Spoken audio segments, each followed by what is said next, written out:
Sabr insonga berilgan eng ulug' ne'mat. Sabr insondagi eng go'zal xususiyat hisoblanadi va har doim maqtovga sazovor ishlardan hisoblanadi. Payg'ambarimiz sollallohu alayhi va sallam bir qabristondan o'tib ketayotganlarida ayol kishining yosh bolasi o'lgan qabri ustida yig'lab turardi. Va yig'lab turishlik bilan birga har xil gaplarni gapirib, yo'qotganidan afsusdaligi haqida gapirib turardi. Shunda Payg'ambarimiz sollallohu alayhi va sallam "Ey ayol, sabr qilgin" deb o'tib ketdilar. Shunda ayol kishi ortiga qaramasdan turib gapirgan insonga javob qaytarib, "Sen qayerdan ham bilarding bola yo'qotish nimaligini, musibati qanday ekanligini" deb yig'layverdi. So'ngra biroz o'tib yig'lar to'xtadi. Ko'nikib qilgan ishini anglashni boshladi va gapirgan inson Payg'ambarimiz sollallohu alayhi va sallam ekanligini bildi. Huzurlariga borib haligi ayol uzr so'radi. Shunda Payg'ambarimiz sollallohu alayhi va sallam "Sabr birinchi zarbadadir" dedilar. Insonlar borki, o'tgan musibatlarni unuta olmay, o'zlarini qattiq qalbi singan qilib yashaydi. Bu hayotda juda ko'p ko'ramiz. G'amgin yuradi, juda kayfiyatsiz yuradi. Ozgina suhbatlashsangiz, hayotda juda og'ir kunlarni ko'rganligi haqida gapirib qoladi. Aslida inson bilish kerakki, Alloh taolo dunyoni sinov uchun yaratganligini va mana shu sinovni insonni boshiga turli balo ofatlar yuborishligi bilan sinab ko'rishligini e'lon qilgan. Ya'ni sinovdagi ma'noni o'zi ham shu. Ya'ni insonning boshiga turli balo ofat sinov ko'rinishida keladi, fitna ko'rinishida keladi. U oiladan bo'lsin, farzandidan bo'lsin, ayoliyu, eriyu, ota-onasiyu, qarindoshiyu va kim bo'lishidan qat'iy nazar, kim qanday holatda bo'lishidan qat'iy nazar sinov, fitna bo'lib keladi. Ana shunga sabr qilgan inson Allohning yozgan taqdiriga, qadariga rozi bo'lgan bo'ladi. Va bu islomda iymonning farzlaridan bittasi hisoblanadi, ya'ni qadardagi yaxshilik va yomonlikka rozi bo'lishlik. Ammo bugun musulmonlarning mana shu xususiyati yo'qolib ketganligini ko'rish mumkin. Ya'ni aksari musulmonlarda qadarga bo'lgan ishonch, taqdirda kelayotgan yaxshilik, yomonlik sinov ekanligi, fitna ekanligi va buning ortidan unga rozi bo'lgan bandaga jannat bashorati borligini his qilmaydi va unga ishonishni ham xohlamaydi. Mana shu naqd turgan dunyoda hamma yutuqlar bo'lishligini, muammolar tezda ketishligini, g'amlar oson yechilishligini xohlaydi bo'ldi. Vaholanki Alloh taolo Qur'oni Karimda payg'ambarlarning hayotini keltirgan. Payg'ambarlarning hayotida turli fitna, sinovlarni keltirgan. Masalan, Nuh alayhissalomga uzoq umr berilgan. Ya'ni u zot 950 yil yashagan. Bu uzoq umrda biron kun nolimasdan faqat islomga insonlarni da'vat qilgan. Bir yostiqqa bosh qo'ygan ayoli shu uyda yashab iymon keltirmagan. Bir hovlida yashagan o'zidan tug'ilgan o'g'il farzandi otaga ishonmagan, otaga itoat qilmagan. Ya'ni kufr yo'lini tanlagan. Bu holatlarga sabr qilgan Nuh alayhissalom. Boshqa payg'ambarlar ham xuddi shunday. Iso alayhissalomning uy-joyi bo'lmagan. Tayinli katta-katta keladigan mablag'li ish joylari bo'lmagan. Va umri musofirchilikda o'tgan.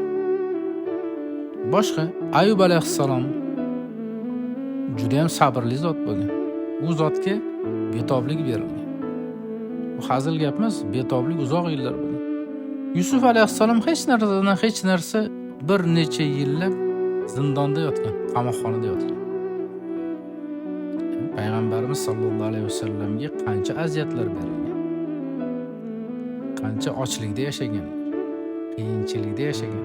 To vafot qilganlarida ham qorinlari Payg'ambarimiz sollallohu alayhi va sallam ham to vafotlarigacha o'ta qiyinchilikda, faqirlikda, qorni ovqatga to'ymasdan dunyodan o'tganlar. Sahobalar ham shu hayotni yashagan. Vaholanki ular ham boy yashashni bilar edi, aqllari bor edi, xushlari bor edi. Ular ham muammoni yecha oladigan darajadagi ongli insonlar bo'lgan. Ammo bu dunyo sinov ekanligini juda yaxshi his qilgan.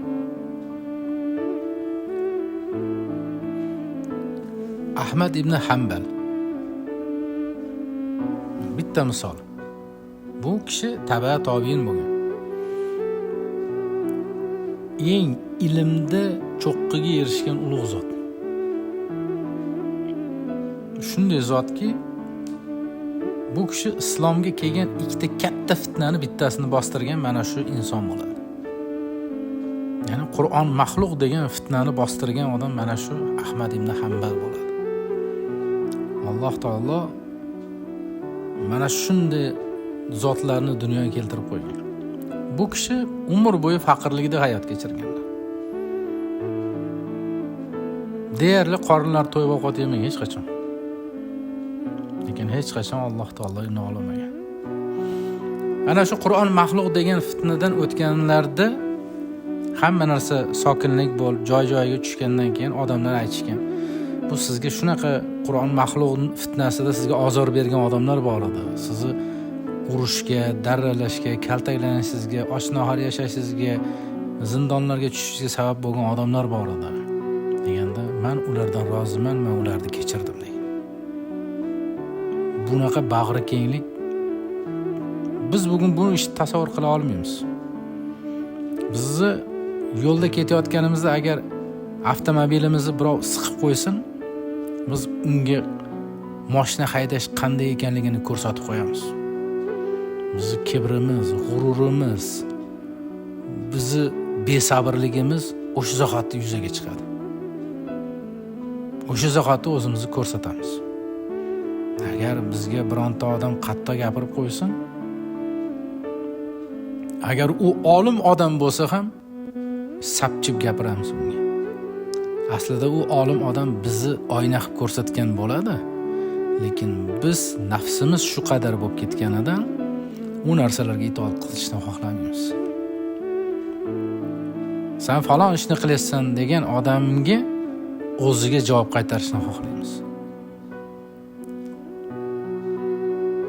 Bu besabrlikning ko'rinishlari hammasi. Sahobalar ajib insonlar bo'lgan. Bitta misoli Qubayb roziyallohu anhu qo'lga tushib qoladi, asirlikka tushib, Makka ga olib kelinganda Abu Sufyon boshchiligida Makkani mushriklari shu odamni bog'lab qo'yib musla qiladi, ya'ni pichoq, xanjarlar bilan u kishining go'shtini qirqishni boshladilar, tilib. Va juda ham og'ir ahvolga tushib qolganlarida so'raydiki, hozir Muhammad sani o'rningda bo'lishini xohlab qolding-a? Qanchalik qiyinligini bilyapsan-a deganda, shunda u kishi aytadiki, qarang, o'zi juda ham og'ir ahvolda, o'lim kelib turibdi. Yo'q dedi. Agar shu holimga payg'ambarimiz oyoqlariga bir tikon kirsa rozi emasman dedi.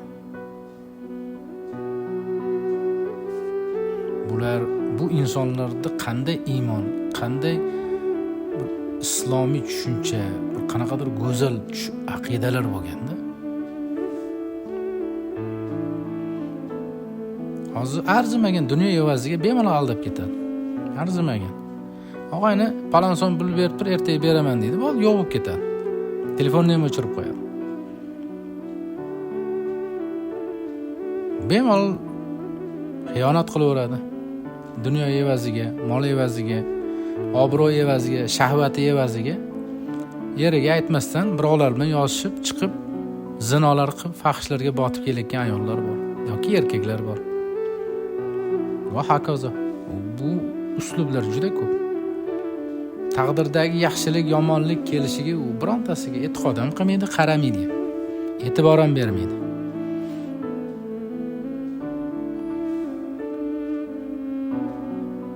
Ko'chada o'zini shahvatiga botib yuradi. Bola orttirib oladi. Bolasini yo o'ldirib bir joyga tashab ketadi, yoki tirik yetim qoldirib tashab ketadi xatlargadir. Shu insonlar ham musulmonlik da'vo qiladigan odamlar. Endi muttahamchilik va tirikchilik bahona ayollarni ajrimlari, mol dunyo uchun odam o'ldirish, odamlarga tuhmatlar qilib biron narsaga erishaman deydigan odamlar bo'ladi. Oddiy hayotga rozi emas-da, sabr qilmaydi. Nima qilibdi? Shuncha halol yo'l turibdi, shunday oddiy yashayver. Yo'q, zo'r yashash kerak. Bironta odamni joni, moli, obro'si evaziga yashash kerak. Hozir kim ko'p? Xalqning ko'zini oldiga gunoh ishlarni ko'tarib chiqadiganlar ko'payib ketgan. Video rolik qiladi, gunoh ishlarni xuddi mana sizlar bundan ogoh bo'linglar degan ma'noda ko'tarib chiqadi. Aslida odamlarni gunoh qila olish qobiliyatini kuchaytiradigan ishni ko'rsatadi ko'ziga.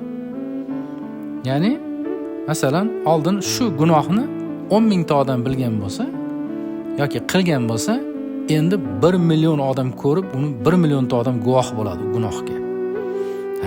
Ba'zilarning ichida, demak shu gunohlar bor ekan, mana shu gunohlar qilsa bo'lar ekan, amalga oshirsa bo'lar ekan degan tushunchalarni uyg'otadi. Bu gunohni qilyapti, biz majburlayapmizmi? Yo'q, siz ana shu gunohni ko'rsatib berasiz. Masalan, bir gunoh ish bo'lsa, shu ishni birov boshlaydi. Odamlar sekin bir ko'radi ko'zi bilan, ikki ko'radi ko'zi bilan. Keyin ertasi kuni unga bir sherik bo'lib boshqa odam qilib chiqadi shu ishni. Keyin ertasi kuni 3-odam paydo bo'ladi. Keyin 4-chi, xullas kalom shunday qilib gunohlarning ko'payishi boshlanadi. Va bunga sabab bo'lganlar Alloh taoloning g'azabiga duch keladi.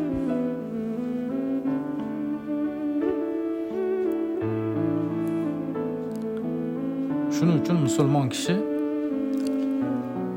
Allohdan qo'rquvni o'rganish kerak va Alloh buyurgan ishlarda, masalan, dunyoni sinov qildim dedimi, buni anglab yetish kerak. Men taqdirni, qadarni bitib qo'ydim sizlarga. Ya'ni mendan sizlarga yaxshilik va yomonlik ne'matlari yoki g'am musibatlari yetib keladi. Ana shunga tayyor turinglar degan.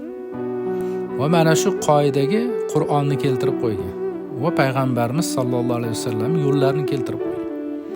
Kim mana shu yo'lni ushlasa, u odam baxtli bo'ladi. Kim shu yo'lni ushlay olmagan bo'lsa, baxtsizlikka ketadi.